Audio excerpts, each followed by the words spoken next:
यहाँ हमें एक टाउन को दिखाया जाता है और जिसका नाम डेविल स्केटर होता है और अनीता कभी अपने दोस्त जेनी के साथ इसी टाउन में रहा करती थी। इस टाउन का नाम डेविल स्केटर इसलिए था क्योंकि यहाँ पर एक झरना है जिसका पानी एक गड्ढे में जाता है। वो पानी कहाँ समा जाता है ये किसी को नहीं पता। और फिर स्कूल में जेनी को दिखाया जाता है जो कि स्कूल एक्टिविटी में बहुत ज्यादा एक्टिव होती है, इसलिए वो बहुत ज्यादा फेमस है। जबकि अनीता बिल्कुल इसके ऑपोजिट है, वो बहुत ही नॉर्मल लड़की है, लेकिन वो जेनी को अपनी बॉयफ्रेंड से भी ज्यादा पसंद करती है। इसलिए रात को उसके साथ न जाते हुए अपने फ्रेंड जेनी के साथ क्लब में जाती है जहां पर एक बैंड परफॉर्म कर रहा होता है। यहीं पर जेनी की मुलाकात एक लड़के से होती है जिसका नाम निकोट है।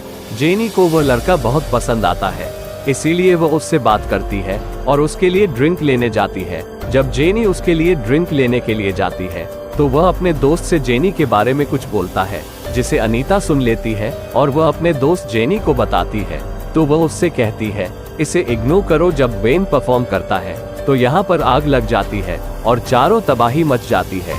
जेनी और अनीता किसी भी तरह से बाहर आ जाते हैं जिसके बाद ये पूरी जगह जलकर राख हो जाती है। निकोट जेनी से कहता है क्या तुम हमारे साथ चलोगी? जेनी कहती है हाँ। हालांकि अनीता उसे जाने को मना करती है लेकिन वहाँ उसकी बात नहीं मानती और वह निकोट के दोस्तों के साथ वहाँ से निकल जाती है। अनीता उसके लिए बहुत चिंतित है, इसीलिए वह घर आकर अपने बॉयफ्रेंड से कहती है कि हमें उसकी मदद करनी होगी।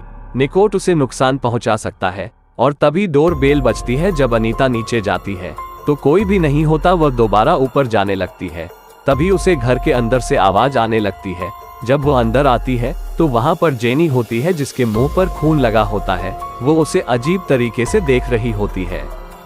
इसके बाद वो फ्रिज से बहुत सारा खाना भी खाती है और अनीता को डराकर यहाँ से निकल जाती है। उसे कुछ समझ नहीं आ रहा था कि यह मेरे साथ क्या हो रहा। अगली सुबह अनीता जेनी के लिए बहुत ज्यादा परेशान होती है। तभी जेनी उसके सामने आ जाती है।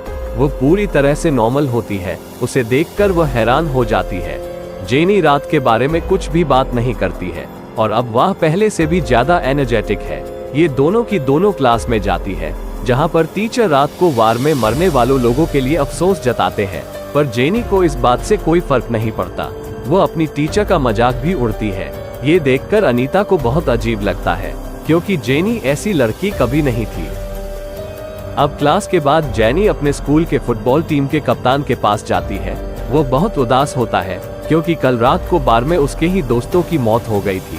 जेनी उससे बहुत अच्छी तरह से बात करती है और वह उसे अपने साथ जंगल में ले जाती है और जब जंगल में ये दोनों जाते हैं तो जेनी उसे चूसना शुरू कर देती है और तभी चारों तरफ जानवर और उड़ने वाले पक्षी आ जाते हैं और अगले ही पल जेनी पूरी तरह से बदल जाती है और उसके दांत बहुत नुकीले हो जाते हैं और वह कप्तान को मार देती है। उसके चिल्लाने की आवाज टीचर भी सुन लेता है। उसके बाद वह आवाज का पीछा करते हुए वहां पहुंचता है जहां पर वह कप्तान की बॉडी को देखता है और डर जाता है।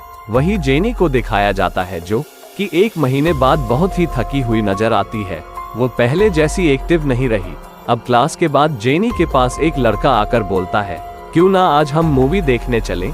जेनी कहती है इससे अच्छा हम कहीं मिल सकते हैं और जेनी उसे ऐसे घर में आने के लिए कहती है जो अंडर कंस्ट्रक्शन होता है।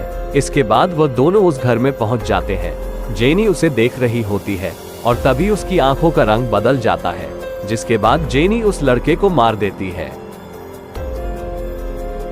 वही जेनिफर की दोस्त अनीता को दिखाया जाता है जो जेनी के लिए बहुत परेशान होती है। उसे लगता है कि उसे किसी तरह की मदद की जरूरत है। उसके साथ कुछ ना कुछ गलत हो गया है, इसलिए वह अपने बॉयफ्रेंड के घर से भाग जाती है और जब वह गाड़ी से अपने घर की तरफ जा रही होती है तो उसके सामने जेनी आ जाती है जिसके चेहरे पर खून लगा होता है।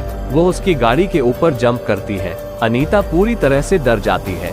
किसी तरह से भागकर वह वापस घर आ जाती है और वह अपने बेड पर बैठी है। तभी वो देखती है कि जेनी पहले से ही वहाँ पर है और अब वो बिल्कुल नॉर्मल है। अनीता को कुछ भी समझ में नहीं आता कि अब तक उसके साथ ये क्या हो रहा है। जेनी कहती है तुम मेरी सबसे अच्छी दोस्त हो और आज मैं बताऊंगी कि जब उस बार में आग लगी थी तब मैं निकोट के साथ कहाँ गई थी।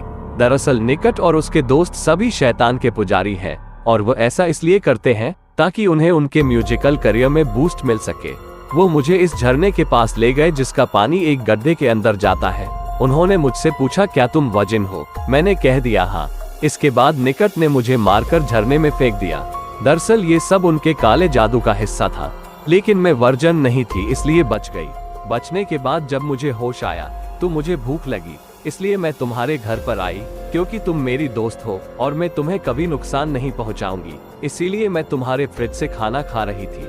मुझे खाने में मांस चाहिए होता है, और जब भी मांस खाने के बाद मेरा पेट पूरी तरह से फूल हो जाता है तो मेरे अंदर बहुत सारी शक्तियां आ जाती हैं, लेकिन यह मानस इंसानी होना चाहिए। इसके बाद वह अपना हाथ काट कर दिखाती है, जो जख्म अपने आप ही भर जाता है। दरअसल जेनी के पास अब शैतानी शक्तियां है।